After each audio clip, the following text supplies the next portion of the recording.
ভিডিঅ'টো আৰম্ভ কৰিছোঁ। আশা কৰোঁ আপোনালোক সকলো ভালে আছে আৰু ময়ো ভালে আছোঁ। আজি দেওবাৰ যিহেতু বহুত বেছি ব্যস্ততাৰ বাবে ভিডিঅ' দিয়া নহ'ল। অকণমান লাইভ আহিছিলোঁ। গতিকে আজি এয়া মই যিটো ভিডিঅ' প্ৰস্তুত কৰিম, কাইলৈহে আপোনালোকে পাব। যিহেতু সোমবাৰেহে মই দিম। এতিয়া আৰু দিনটো গ'লেই। বাৰু যিয়েই নহওক, আজি ভিডিঅ'ৰ উদ্দেশ্যটো অকণমান মোৰ বেলেগ ধৰণৰ। মানে মই আজি কেইটামান কথা আপোনালোকৰ লগত আলোচনা কৰিম বুলি ভাবিলোঁ। সদায়নো কিমান কৰ্মবোৰকে দেখাই থাকিম নহয় জানো। এইদৰে কেতিয়াবা আলোচনা অকণমান কৰি ভাল লাগে, নহয়নে?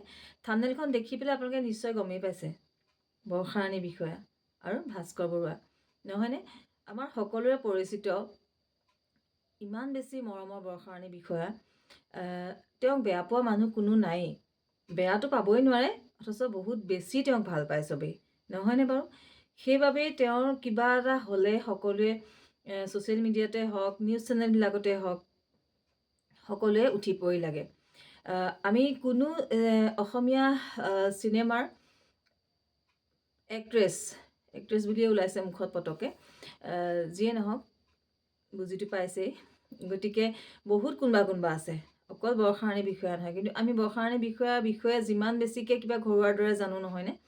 বৰ্ষাৰাণী বিষয়াৰ ঘৰত কিদৰে বছৰেকীয়া দুৰ্গা পূজা পাতে, তেওঁৰ সকলো ঘৰৰ মানুহক দেখুৱাই থাকে, লাইভ আহে মাজে সময়ে। গতিকে তেওঁক আমি বেলেগ ধৰণে চিনি পাওঁ। বৰ্ষাৰাণী বিষয়া এগৰাকী নায়িকা নহয়, আমাৰ কাৰণে এগৰাকী ঘৰুৱাহী ছোৱালীৰ দৰে, নহয়নে বাৰু? বিয়াৰ আগৰ পৰাই। গতিকে এনেকুৱা হৈ গ'ল যে বৰ্ষাৰাণী বিষয়ে কিবা এটা গম পালে যেন মানে নিউজ চেনেলেই হওক, ইউটিউবাৰসকলেই হওক, মানে ৰখি নাথাকিব। ঠিক যিদৰে ভাস্কৰ বৰুৱাৰ লগত বিয়া ঠিক হৈছিলে, সেইখিনি সময়তো ইমান বেছি ভাল পোৱা অভিনেত্ৰীগৰাকীৰ বিষয়ে ভালকৈ যিমানে কৈছে, বেয়াকৈও তেনেকৈ ওলাইছে। তেতিয়া মই ভাবোঁ, বৰ্ষাৰাণী বিষয়াক আমি ইমান বেছি ভাল পাওঁ, তেওঁৰ যিকোনো বাতৰি আমি পাবলৈ ৰখি থাকোঁ অপেক্ষাত, যেন বা তেওঁ একো নকয়, তেওঁ মানুহৰ মানে সমানে নিজৰ লগত স্থান সকলোকে দিয়াৰ নিচিনা।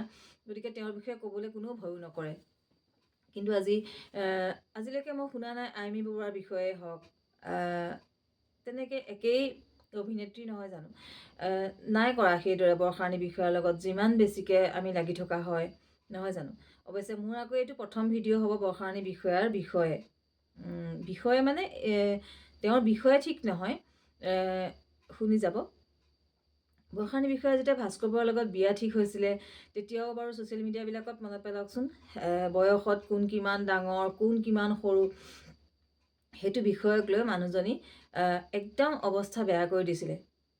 বিয়া হ'ব, তেওঁলোক ঘৰৰ মানুহে বিয়া দিছে, বা তেওঁলোকে সামৰি ল'ব মানে কি, বোৱাৰী হিচাপে সামৰি লোৱাৰ কথা কৈছোঁ, নহ'লেতো বৰ্ষাৰাণী বিষয়াক বেলেগ ধৰণে সামৰি ল'ব লগা তেওঁ এনেকুৱা নহয় যে নল'লে নহ'ব।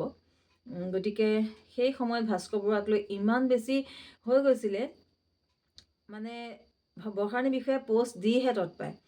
বৰ্ষাৰাণী বিষয়াই লাষ্টত এইদৰে কৈ যায়গৈ, আপোনালোকে এটা কাম কৰিব, বৰ্ষাৰাণী বিষয়াই কি খাইছে, ভাস্কৰ বৰুৱাই কি পিন্ধিছে, কি খাইছে, বৰ্ষাৰাণী বিষয়া ভাস্কৰ বৰুৱাই কি খাইছে, কেতিয়া শুইছে, সেইবিলাক বিষয় লৈ আপোনালোকে আলোচনা কৰিবলৈ বাদ দি আপোনালোকে বেলেগ কিবা চিন্তা কৰক।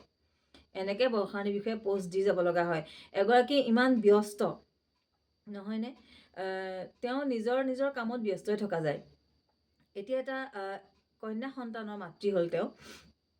ইতিমধ্যে আমিও যিদিনাখন তেওঁ মাতৃ হৈছে বুলি গম পাইছোঁ, সেইদিনাই আমি জানো যে আজি মানে যিদিনাখন সন্তান হৈছে সেইদিনাইতো ছ'চিয়েল মিডিয়াত ওলালেই, আমি গম পাওঁ। কিন্তু এতিয়ালৈকে মই কোনো ধৰণৰ নিউজ মানে ভিডিঅ' প্ৰস্তুত কৰা নাই, আৰু মই কৰিবলগীয়া বুলি ভবাও নাই। কাৰণ কি, আমি সকলোৱে মাতৃ হৈছোঁ, একেটা সন্তানৰ মাতৃ হৈছে বৰ্ষাৰাণী বিষয়া। গতিকে একেই নহয় জানো?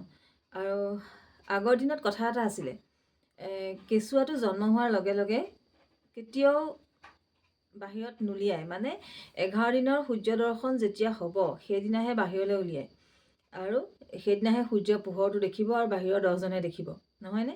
আৰু সেই আজিকালিতো সেইবিলাক নাই। আজিকালি যেতিয়া তেতিয়াই চুই থাকে, আগতে দেখিবলৈও নাপায় কেঁচুৱা। কাৰণ কিয়? কেঁচুৱা অসুচীয়া বুলি কয়, যিগৰাকীয়ে সন্তান জন্ম দিয়ে অশৌচ লাগে, অসুচীয়া চুৱা থকাৰ কেইদিনত কোনেও নুচুৱে, আমাৰ দিনতে আমি যেতিয়া সন্তান জন্ম দিছিলোঁ কোনো নুচুইছিলে, চুলে মানে গা ধুব লাগিব। কাৰণ কিয় প্ৰসূতিগৰাকী সেইকেইদিনত লেতেৰা হৈ থাকে। আমি জানোৱে সকলো মহিলাসকলে যে কিয় চুব নালাগে, নাপায় মানে কিয় নাপায় আমি সেইটো জানো। গতিকে সেইটো আকৌ মই বখানিবলৈ নাযাওঁ, গতিকে বুজি পাবই যিহেতু, নহয় জানো।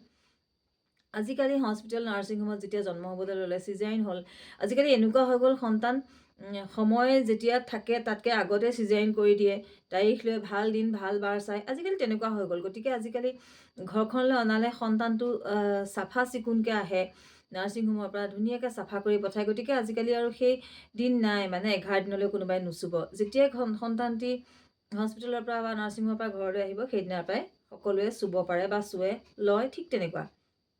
বাৰু যিয়ে নহওক, কিন্তু এটা কথা আছিলে যে লগে লগে আগতে কথা কিছুমান মানুহক বাহিৰ কৰা নহয়, নেপায় বুলি শব্দ এটা আছিলে। সেই নেপায় শব্দটো নমনাৰ কাৰণে কিন্তু আজিকালি বহুত কিবা কিবি নোহোৱাকৈও থকা নাই। আগতে এনেকুৱা আছিলে, গৰ্ভ অৱস্থাত প্ৰথম যেতিয়া গৰ্ভৱতী হ'ব, বেছিদিন হোৱা নাই, ঠিক 2 মাহ 3 মাহ হৈছে, তেতিয়ালৈকে মানুহক আগতে নজনাইছিলে। কিয় নজনায়? এইবিলাক ভগৱানৰ দান বুলি কয় আগতে, নহয়নে বাৰু? গতিকে সেই বস্তুবিলাক অন্ততঃ 5 মাহ নোহোৱাকৈ বা 4-5 মাহ নোহোৱাকৈ মানুহক জনাব নাপায়। কাৰণটো কিয়? যদি কিবা কাৰণে হয়তো কিবা এটা কাৰণত নাথাকিলে, কিবা এটা হৈ গ'ল এক্সিডেণ্টলি, তেতিয়া মানে সেই বস্তুটো আকৌ বেয়া হৈ যায়। মানুহে চবেই গম পোৱাৰ পাছত বস্তুটো চবৰে মনবিলাক ভাগি যায়, বহুত প্ৰশ্ন আহি পৰে। ঠিক তেনেকুৱা, কিয় হ'ল, কেলে হ'ল, এনেকুৱা। গতিকে সেইখিনি সন্মুখীন নহ'বৰ কাৰণে একেবাৰে 4-5 মাহ নোহোৱালৈকে জনোৱা নাযায়। সেই বস্তুটো আচলতে নাপায় মানে অৰ্থটো সেইটো, নহয় জানো বাৰু? আজিকালিতো জন্ম হয় লগালগ, আৰু যদি মাহেকীয়াৰ দিন বোলে বাঢ়িছে, প্ৰথম পৰীক্ষাটো নিজে কৰি অহাৰ পাছতেই যেন চবেই গম পাবই লাগিব, বিৰাট ডাঙৰ এটা ফূৰ্তি কৰিব, সেইটো আচলতে আজিকালি চলি আহিছে।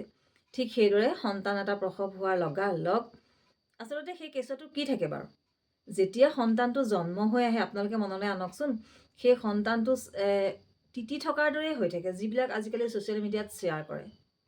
সন্তানটো গৰ্ভৰ পৰা ওলাই অহাৰ পাছত সেই সন্তানটো দেখিবলৈ বা চাবলৈ কি থাকে বাৰু আপোনালোকে কওকচোন? সেই সন্তানটো লগালগ ছ'চিয়েল মিডিয়াত শ্বেয়াৰ কৰে। আগৰ দিনৰ মানুহে যিটো নাপায় বুলি কয়। এইবাৰ মই কথাখিনি কেলৈ কৈ আছোঁ জানেনে? বৰ্ষাৰাণী বিষয়া যেতিয়া গৰ্ভাৱস্থাত আছিলে, তেওঁ এখন চিনেমাৰ শ্বুটিঙতেই থাকিলে আৰম্ভণিৰ পৰা শেষলৈকে। আৰু সেই তাত কেঁচুৱাৰ মাতৃ হোৱাৰ সেই কেঁচুৱাটো তেওঁ লৈ আছিলে। আৰু সেই কেঁচুৱাটোকে বৰ্ষাৰাণী বিষয়াৰ কোচত দেখি পেলাই সেইটোকে বৰ্ষাৰাণীৰ কেঁচুৱা বুলি এইবাৰ ছ'চিয়েল মিডিয়াত ভাইৰেল কৰি পেলাইছে। গতিকে আপোনালোকে চিন্তা কৰক, কেঁচুৱাটো বৰ্ষাৰাণী বিষয়াৰ জন্ম হৈছে, হয়, তেওঁ মাতৃ হৈছে সেইটো হয়, ভাস্কৰ বৰুৱাৰ পিতৃ হৈছে সেইটো হয়, কিন্তু সেই যে কেঁচুৱাটো তেওঁ হয় নে নহয়, তেওঁ যে এখন শ্বুটিঙত আছিলে, তাতো যে তেওঁ সেইটো কেঁচুৱা কোচত লৈ আছিলে, সেই লৈ থকা কেঁচুৱাটোৰ ফটোখন যে শ্বেয়াৰ কৰিছে, সেই বস্তুটো আচলতে চিজিল নোহোৱাকৈ আচলতে সেই সন্তানটো কাৰ বা লৈ আছে, ঠিক তেনেকুৱা ধৰণে গম নোপোৱাকৈ তেনেকৈ শ্বেয়াৰ কৰাটো আমাৰ কাৰণে উচিত জানো? অৱশ্যে কেঁচুৱাই সকলো কেঁচুৱাই একেই। তেওঁ শ্বুটিঙত লৈ থাকোঁতে কেঁচুৱাটো যাৰেই নহওক লাগিলে সেইটোও কেঁচুৱা, আৰু যিটো তেওঁ প্ৰসৱ কৰিছে সেইটোও এটা কেঁচুৱা। কিন্তু আমি এনেই প্ৰতিটো কথা আমি ভালদৰে জানি লোৱাটো প্ৰয়োজন হয় নহয় বাৰু? আমি যেতিয়া সামাজিক মাধ্যমত শ্বেয়াৰ কৰিম, আৰু যেতিয়া এগৰাকী অভিনেত্ৰী হিচাপে তেওঁক সকলোৱে চিনি পায়, নহয়নে? তেওঁক যিহেতু সকলোৱে চিনি পায়, আমাৰ নিচিনা নদাই ভদাই এগৰাকীটো নহয় যে আমি দি দিলোঁ আৰু ফেচবুকত আমাৰ ঘৰৰ বংশ কুটুমকেইটাইহে পাব আৰু বাকীবিলাকে চিনি নাপায়, নহয় জানো? গতিকে কিছুমান কাম কৰিবলৈ যাওঁতে বহুত বেছি চিন্তা কৰাৰ প্ৰয়োজন বুলি মই ভাবোঁ। আৰু সেইকাৰণে মই কিছুমান বৰ বেছি হুলস্থুলীয়াকৈ নকৰোঁ, আৰু সেইবাবেই মোৰ চেনেলটো আগবঢ়াত দেৰি হৈছে, আৰু ভিউজো নাথাকে, ছাবস্ক্ৰাইবাৰো বঢ়া নাই।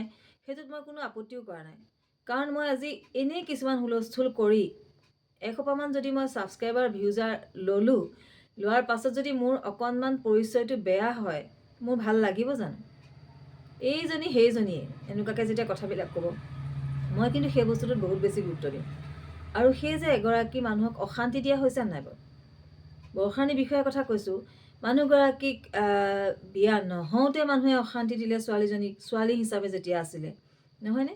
বিয়া হ'বৰ সময়ত তেওঁ ভাস্কৰ বৰুৱাৰ লগত কথা পতাৰ সময়ত অশান্তি, বিয়া যেতিয়া হৈ গ'ল, দুইখন ঘৰৰ মাজত আলোচনা মৰ্মে বিয়াখন হৈছে, তেওঁ শহুৰেকেই বিয়াখন দিছে, আমি ইতিমধ্যে সকলোৱে জানো। সেই বিয়াখনতো ভাস্কৰ বৰুৱা কিমান বেছি সৰু, বৰ্ষাৰাণী বিষয়া কিমান বেছি ডাঙৰ, সেই কথাখিনিক লৈ ইমান বেছি তেওঁক আঘাত দিলে, তেতিয়া কিবা প্ৰমাণ আছিল নেকি? সেই কথাখিনিলৈ চাওকচোন, ঘূৰি যাওকচোন, লাগিব নেকি যে আমি প্ৰকৃততে বৰ্ষাৰাণী বিষয়াক ভাল পাওঁ কাৰণে আমি আলোচনা বা সমালোচনা কৰি থাকোঁ? তেওঁক যিহেতু কিমান আঘাত দিছোঁ আমি। তেওঁৰ বিয়া হৈছে যাৰ লগত তেওঁৰ কোনো আপত্তি নাই, তেওঁৰ বিষয়টোলৈ যিমান বেছি আলোচনা হ'ল, এটা সময়ত অৱশ্যে এটা কথা, আজি এইটো সময়ত সেই কথাখিনি প্ৰসংগটো অনাৰ মোৰ কোনো প্ৰয়োজন নাই, কাৰণ এতিয়া যিহেতু তেওঁৰ কেঁচুৱাহে জন্ম হৈছে, বিয়াৰ বিষয়টো মই আনিব নালাগে। কিন্তু মই আজিলৈকে যিহেতু এইটো বিষয়ত অহা নাই, গতিকে কথা ইটোৰ লগত সিটো যিহেতু লিংক আছে, সেইবাবে মই কথাটো ক'ব লগা হৈছে। গতিকে কাৰোবাক দুখ দিবলৈ যোৱাটো জানো আমি কৰিব লাগে জানো? আমি যিকোনো কথা এটা বেলেগক আঘাত দিবলৈ যোৱাটো উচিত জানো? ঠিক সেইদৰে এতিয়া এটা সন্তান জন্ম হৈছে, ভাল খবৰ। সেইটো ছ'চিয়েল মিডিয়াত ইমান বেছিকৈ বৰ্ষাৰাণী বিষয়াৰ কেঁচুৱা হ'ল, বৰ্ষাৰাণী বিষয়াৰ কন্যা সন্তানৰ মাতৃ হ'ল বুলি একদম উৎপাত কৰা কিবা কাৰণ আছে জানো? সন্তানটো ভাল হৈ আহক, ডাঙৰ হওক, নহয় জানো? অকণমান বুজন হওক, তেওঁলোকে পিতৃ মাতৃয়ে নিজেই যিটো সন্তান এতিয়ালৈকে শ্বেয়াৰ কৰা নাই, কৰিছে জানো? আপোনালোকে কওকচোন। যিটো সন্তান পিতৃ মাতৃয়ে এতিয়ালৈকে ছ'চিয়েল মিডিয়াত শ্বেয়াৰ কৰা নাই, সেইটো আমাৰ অধিকাৰ আছে জানো? কাৰোবাৰ বেলেগৰ কেঁচুৱা এটাকে আনি একদম বৰ্ষাৰাণী বিষয়াৰ কেঁচুৱা বুলি দেখুৱাই মেলি আছে কি মানে কেঁচুৱাটোৰ লগত? কেঁচুৱাটো জন্ম হৈছে, ভালে কুশলে ডাঙৰ হওক, সেইটো এতিয়া কামনা কৰক। সেইটো কামনা কৰিব লাগে যে ইমান ভাল পাওঁ আমি বৰ্ষাৰাণী বিষয়াক, ভাস্কৰ বৰুৱাকো আমি ভাল পাবলৈ লৈছোঁ, যিহেতু বৰ্ষাৰাণীৰ লগত আমি বৰ্ষাৰাণীৰ হাজবেণ্ড হিচাপেই হওক, মৰম লগা এজন ল'ৰা হিচাপেই হওক, আমি তেওঁক ভাল পাওঁ। ঠিক আছে, তেওঁলোকৰ সংসাৰখন আমি মৰম কৰোঁ, ভাল পাওঁ, গতিকে তেওঁলোকৰ ভাল হোৱাটো আমি চিন্তা কৰোঁ, নহয় জানো? আৰু যদি আমি তেওঁৰ ভাল হোৱাটো চিন্তা কৰোঁ, তেতিয়াহ'লে আমি তেওঁৰ ভাল কামটো কৰিব লাগিব। যিটো তেওঁলোকে নাই কৰে, সেইটো আমি কৰাৰ কোনো যুক্তি মই নেদেখোঁ। আপোনালোকে প্লিজ কথাকেইটা ক'বচোন। মোৰ কথাকেইটা ভিডিঅ'টো যদি আপোনালোকে চাই, নিশ্চয়কৈ সম্পূৰ্ণকৈ ভিডিঅ'টো চাব আৰু কথাকেইটা শুনিলেও কমেণ্ট কৰিলে মোৰ ভাল লাগিব। আমি নিজে ভাবিব লাগে নাই, এতিয়ালৈকে বৰ্ষাৰাণী, ভাস্কৰ বৰুৱাটো সকলোৰে পেজ আছে, ইউটিউব চেনেল আছে, তেওঁলোকেতো নিজে দিয়া নাই, তেওঁলোকেহে দিব লাগিছিলে। দিছে জানো? দেখি জানো তেওঁলোকৰ ক'ৰবাত? নাই দেখা। কিন্তু আপোনালোকে কিয় কৰিছে এনেকুৱা? কেতিয়াও নকৰিব। এইটো আমাৰ অধিকাৰ নাই। যেতিয়ালৈকে নিজৰ পিতৃ মাতৃয়ে নিজে যেতিয়া কিছুমান কথা বাহিৰ নকৰে, হ'ব পাৰে তেওঁলোক সকলোৱে পৰিচিত, কিন্তু কিছুমান পাৰ্চনেল থাকে ন? পাৰ্চনেল কথাত আমি তেনেকৈ আমাৰ অধিকাৰ নাথাকে তাৰমানে, হয় নহয় বাৰু? কথাবিলাক চিন্তা কৰি চাবচোন। লোকৰ কেঁচুৱা এটা লৈ থকা ফটো এখন, তেওঁলোকৰ অভিনেত্ৰীয়ে বহুত কিবা কিবি নাটকত থাকে, তেওঁলোকে ঢেৰ কিবা কিবি কৰি থাকে, শ্বুটিঙত থাকে, তেওঁ সম্পূৰ্ণ জন্ম হোৱা সময়লৈকে তেওঁ তেনেকেই ব্যস্ত থাকিলে।